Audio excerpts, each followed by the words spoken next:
يوم لا ينفع مال ولا بنون إلا من أتى الله بقلب سلیم۔ قرآن کریم کی اس آیت میں اللہ رب العزت ارشاد فرماتے ہیں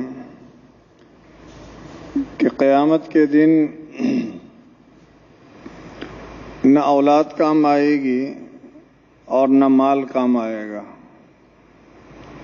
یعنی مال سے بھی اس کا مسئلہ حل نہیں ہوگا، نہ اولاد سے اس کا مسئلہ حل ہوگا، بلکہ الا من اتی اللہ بقلب سلیم، اللہ کے پاس جو قلب سلیم لے کر آئے گا اسی کا مسئلہ حل ہو جائے گا، وہی نجات پائے گا۔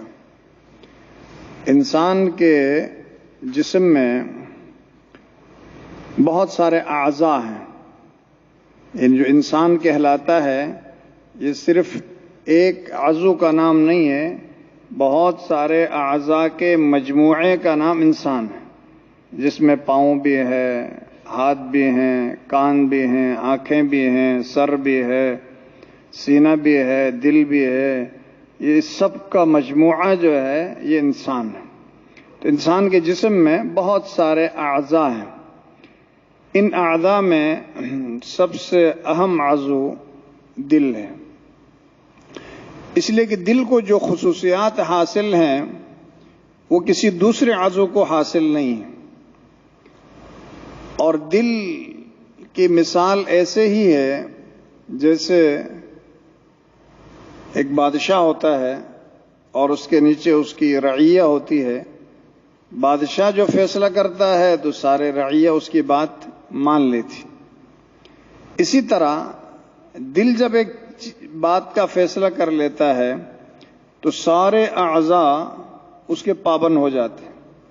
کسی اچھے کام کا ارادہ اگر دل میں آ گیا تو سارے اعضاء اس کے پابند ہیں، اور کسی برے کام کا بھی ارادہ کر لے یا خیال آئے دل میں تو اعضاء اس کے پابند ہوتے ہیں۔ ہاتھ انکار نہیں کرتا، پاؤں انکار نہیں کرتا، جسم انکار نہیں کرتا۔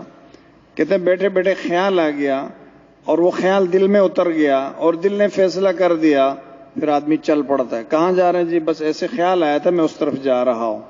دیکھیں دل نے فیصلہ کیا تو آپ جا رہے ہیں، آپ مسجد میں آئے ہیں نماز پڑھنے کے لیے، آپ کے دل نے یہ فیصلہ کیا کہ نماز پڑھنی چاہیے اور نماز میں بڑا اجر ہے، ثواب ہے، کامیابی ہے، تو پاؤں چل کر آئے ہیں مسجد تک۔ اگر دل یہ فیصلہ کرتا نہیں جی سستی ہو گئی، اب تو میں نے سونا ہے، آرام کرنا ہے، تو پاؤں کی مجال نہیں ہے کہ وہ چل پڑے۔ تو معلوم یہ ہوا کہ یہ دل کو ایک اہمیت حاصل ہے تمام اعضاء میں، اسی لیے سب سے زیادہ جو محنت ہوتی ہے انبیاء علیہ الصلوۃ والسلام کی وہ دلوں پر ہوتی ہے۔ دل پر جب محنت ہو جائے تو سارے اعضاء خود بخود جو ہے کنٹرول میں آ جائیں گے۔ آنکھ پر الگ محنت کریں، زبان پر الگ محنت کریں، کان پر الگ محنت کریں، ہاتھوں پر الگ محنت کریں کہ یہ ٹھیک ہو جائیں۔ یہ لمبی محنت ہے، اور اگر مختصر محنت کرنی ہے کم وقت میں تو وہ دل پر کریں۔ دل پر محنت ہو جائے تو آنکھیں خود بخود ٹھیک ہو جائیں گی، نامحرم کو دیکھتے ہی آنکھیں نیچے ہو جائیں گی۔ کیوں؟ اس کا دل ٹھیک ہو چکا ہے، پیچھے سے کنیکشن صحیح ہے اس کا۔ غلط چیز کانوں میں پڑتے ہی جو ہے لاہو لپڑ لے گا اور اس سے سننے سے یہ انکار کرے گا۔ کیوں؟ دل ٹھیک ہو چکا ہے۔ کوئی غلط بات زبان پر آئے تو فوراً روک دے گا کہ یہ بات میں نے کرنی نہیں، کیوں؟ دل ٹھیک ہو چکا ہے۔ تو دل کا ٹھیک ہونا یہ بہت ضروری ہے۔ دل کی بربادی انسان کی بربادی ہے، اور دل کا ٹھیک ہونا انسان کا ٹھیک ہونا ہے۔ اسی لیے جناب نبی کریم صلی اللہ علیہ وسلم نے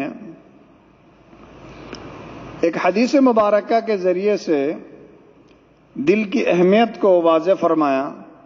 آپ نے ارشاد فرمایا الا ان فی الجسد لمضغہ اذا صلحت صلح الجسد کلہ واذا فسدت فسد الجسد کلہ الا وہی القلب الا وہی القلب۔ انسان کے جسم میں ایک ایسا گوشت کا لوتھڑا ہے، ایک ٹکڑا ہے، اگر وہ ٹھیک ہو جائے تو سارا جسم ٹھیک ہو جائے، اور اگر وہ خراب ہو جائے تو پورا جسم خراب ہو جائے۔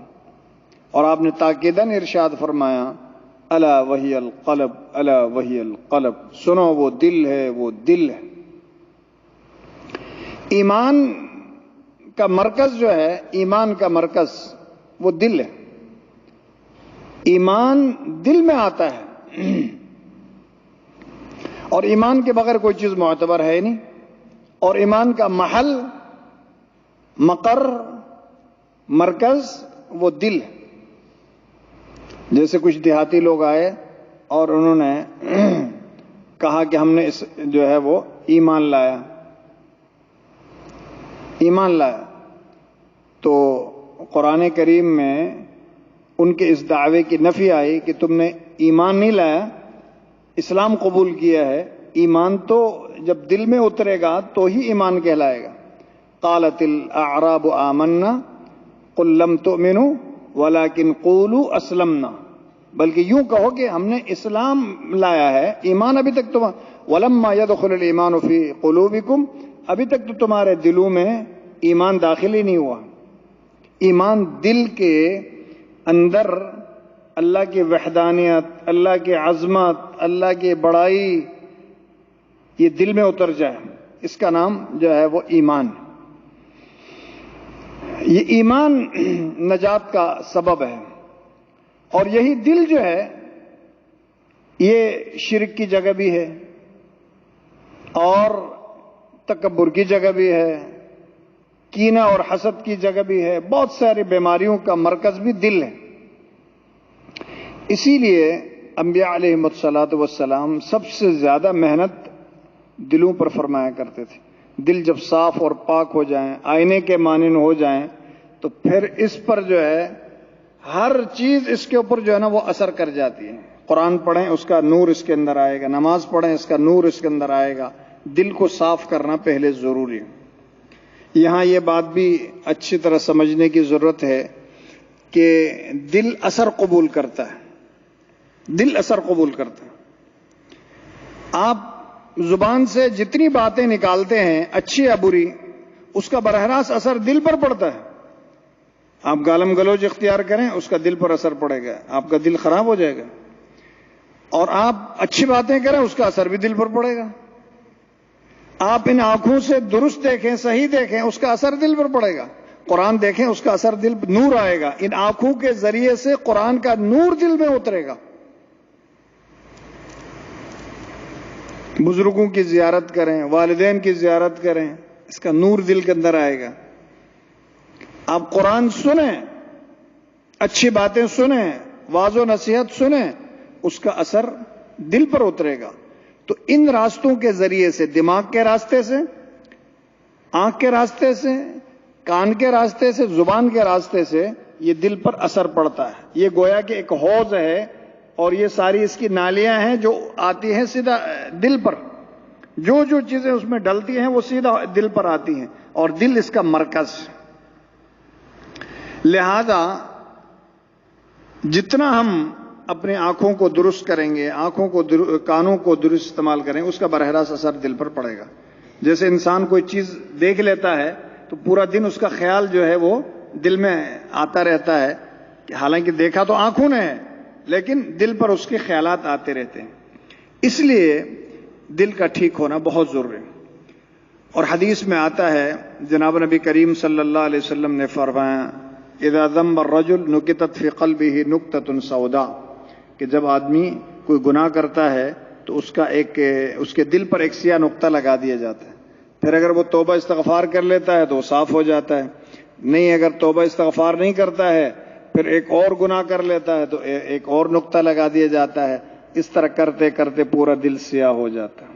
اس کے بارے میں قرآن کریم نے ارشاد فرمایا کلا بل ران علی قلوبہم ما کانوا یکسبون، بلکہ ان کے دلوں پر زنگ چڑھ گیا ہے ان کی بدعمالیوں کی وجہ سے۔ لکل شیء ثقالۃ، ہر چیز کے لیے صفائی کے لیے کوئی چیز ہو، وثقالۃ القلوب ذکر اللہ، اور دلوں کو صفائی کرنے والی چیز اللہ کا ذکر ہے۔ الا بذکر اللہ تطمئن القلوب، اللہ کے ذکر سے دلوں کو سکون پہنچتا ہے۔ لیکن دل کو سکون ملے تو پورا جسم سکون میں ہوتا ہے۔ اور دل کو بے قراری حاصل ہو تو پورا جسم بے قرار ہو جاتا. کوئی چیز اگر آپ نے دماغ میں لے لیا اور وہ دل میں رات بھر سوچتے رہیں تو رات بھر نیند نہیں آتی, کروٹیں بدلتا رہے گا, نیند نہیں آئے گی. بے سکونی کی وجہ سے سوچتا رہتا ہے اور خیالات آتے رہتے ہیں, بے سکونی کی وجہ سے اس کو نیند نہیں آتی. اور اگر سکون ملے دل و دماغ کو تو وہ میٹھی نیند سوتا ہے, اللہ کو یاد کرتا ہے اور صبح اٹھتا ہے, سکون سے اٹھتا ہے, کوئی دنیا کا اثر نہیں لیتا ہے. اسی لیے جتنے اللہ والے ہیں ان کو آپ نے دیکھا ہوگا بڑے پرسکون ہوتے ہیں. دنیا میں کیا ہو رہا کیا نہیں اس سے ان کو غرض نہیں ہے, اللہ نے ان کے دلوں میں سکون ڈالا ہوا. اور دنیا کی سب سے بڑی دولت جو ہے وہ سکون قلب. جس کو سکون قلب مل جائے, اطمینان قلب مل جائے, دنیا کی سب سے بڑی دولت ہے. مال کا ملنا, دولت کا ملنا یہ بڑی نعمت نہیں ہے. سب سے بڑی دولت جو ہے وہ سکون قلب ہے. پوچھیں ان لوگوں سے جن کے پاس دولت کے انبار لگے ہوئے ہیں, مال دولت ان کے پاس اتنی ہے کہ سنبھالا نہیں جاتا ہے, لیکن رات کو نیند کی گولی کھا کے سوتے ہیں. نیند نہیں آ رہی, بے چینی کی حالت میں, کروٹیں بدل رہا, کبھی ادھر کبھی ادھر, نرم بسترے ہیں لیکن نیند نہیں آ رہی, سکون نہیں. تو سکون تو ملے گا اللہ کی یاد سے, نماز سے. یہ روح کو تقویت دینے والے اعمال ہیں, ان کے ذریعے سے آپ کو سکون ملے گا. آج دیکھو جس بندے کو دیکھو پریشان نظر آئے گا, اس کے چہرے سے ایک پریشانی کے آثار. کسی سے بس صرف یہ پوچھنے کی دیر ہے کیا حال ہے, خیریت سے ہیں, کیسے دن گزر رہے ہیں, آپ صرف ایک لفظ ان کے آپ منہ سے نکالیں اور پھر دیکھیں وہ اپنی کتنی لمبی داستان کھولتا. بھئی آج کل تو بس حالات کیسے ہیں, پریشانی پریشانی پریشانی, اور 20 قسم کی پریشانی تو 2 منٹ کے اندر گنا دے گا آپ کو. 20 پریشانیاں 2 منٹ میں بتا دے گا. کوئی یہ نہیں کہتا اللہ کا شکر ہے بہت اچھے دن گزر رہے ہیں, اللہ پاک کھلا رہے ہیں پلا رہے ہیں, اللہ کا کرم ہے, بہت اچھے دن گزر رہے ہیں. یہ کہنے والے لوگ بہت تھوڑے ملیں گے, اور یہ کہنے والے کہ پریشان ہیں یہ زیادہ ملیں گے. کیوں؟ پریشانی ہم نے پالی ہے, پریشانی ہم نے پالی ہے. ہم آج نماز کی طرف نہیں آتے ہیں, کتنی بڑی آبادی, لیکن لوگ مسجدوں میں اس طرح نہیں آتے ہیں جیسے آنا چاہیے. اللہ کے آگے سجدہ کرنا چاہیے, اللہ سے گڑ گڑانا چاہیے, دعائیں کرنے چاہیے. آج دعا کی توفیق نہیں ہے, گھروں میں بیٹھ کے فضولیات لغویات, اس کے لیے ہمارے پاس بہت وقت ہے. تو لامحالہ ہمیں پریشانیاں آنی ہیں, اور جب پریشانیاں آتی ہیں تو پھر ہم جو ہے وہ پریشان ہو کے کبھی ادھر کبھی ادھر پھرتے رہتے ہیں اور پریشانی کا حل کہیں نظر نہیں آتا. اس لیے میرے دوستو ہم دلوں پر محنت کریں اور قرآن کی تلاوت کے ذریعے سے اپنے دل کو صاف کریں. موت کی یاد سے جو ہے وہ دلوں کو صفائی ملتی ہے, دلوں کو سکون ملتا ہے, خوف خدا پیدا ہوتا ہے.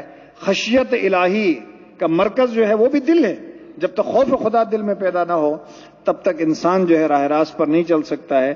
خوف تو دنیا کی ہر چیز کو ہے. ثم قست قلوبکم من بعد ذلک فہی کالحجارہ, تمہارے دل سخت ہو گئے, پتھروں کے مانند ہو گئے, پتھروں سے بھی زیادہ سخت. اور بعض پتھر ایسے ہیں جو اللہ کے خوف سے گرتے ہیں. تو معلوم ہوا کہ یہ خوف خدا پتھروں میں بھی ہوتا ہے.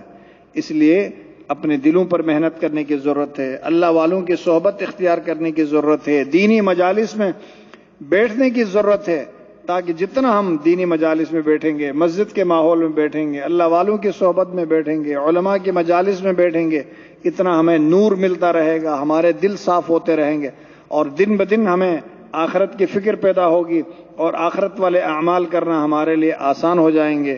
اور اگر ہم مسجدوں سے دور ہو جائیں, نماز سے دور ہو جائیں, قرآن کی تلاوت سے دور ہو جائیں, تو یہ ہمارے دل جو ہے وہ کالے ہو جائیں گے. جیسے کپڑا میلا کچیلا ہو کر اتنا کالا ہو جاتا ہے اس کی طرف کوئی دیکھنا بھی پسند نہیں کرتا ہے, اسی طرح ہمارے دل بھی کالے ہو جائیں گے, گندے ہو جائیں گے. اور پھر گندگی کی حالت میں اگر دنیا سے چلے گئے تو ہمارا کیا حال ہوگا آپ خود ہی سوچ سکتے ہیں. اس لیے میرے دوستو ہم محنت کریں اپنے دلوں پر, تاکہ ہمارے دل پاک اور صاف ہو جائیں, اور ایمان کی حالت میں اور سکون قلبی کی حالت میں دنیا میں جئیں اور مریں تو اسی اطمینان کے ساتھ دنیا سے جا رہے ہوں کہ ہمیں کسی قسم کا کوئی پریشانی, ندامت, افسوس نہ رہے.